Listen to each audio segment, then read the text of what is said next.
किसी दूसरे का नाम इस्तेमाल करना कारोबार में या किसी और चीज़ में, क्या ये दुरुस्त है? नहीं दुरुस्त। बगैर इजाज़त के आप किसी का नाम इस्तेमाल करते हैं, किसी की पैकिंग आप इस्तेमाल करते हैं, जैसे 2 नंबरियाँ चल रही हैं, नेस्ले की पैकिंग बाद लोग इस्तेमाल करते हैं, एक तरफ कह रहे हैं बाइकाट करें और दूसरी तरफ उनकी कॉपी कर रहे हैं, तो ये दुरुस्त नहीं है बगैर इजाज़त के। कानूनन भी दुरुस्त नहीं है, इस्लाम भी इसकी इजाज़त नहीं देता।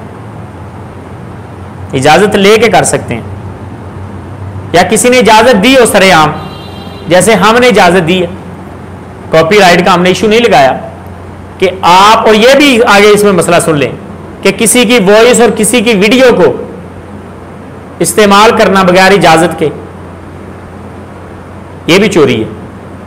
किसी चैनल ने कॉपीराइट का इशू लगाया है, आप उसकी वीडियो उठाते हैं, उसमें थोड़ी सी तब्दीली करते हैं सॉफ्टवेयर के साथ, तस्वीर में तब्दीली कर देते हैं, वॉइस में कोई तब्दीली करके उसको चोरी से यूज कर लेते हैं, ये इसकी इजाजत नहीं है। अलबत्ता जिसने कॉपीराइट का इशू ना लगाया हो, जिस चैनल ने, जैसे हमने नहीं लगाया, कि जो मर्जी बंदा हमारे किसी भी चैनल से, ईमान का सफर हो, शेख अवैस करनी हो या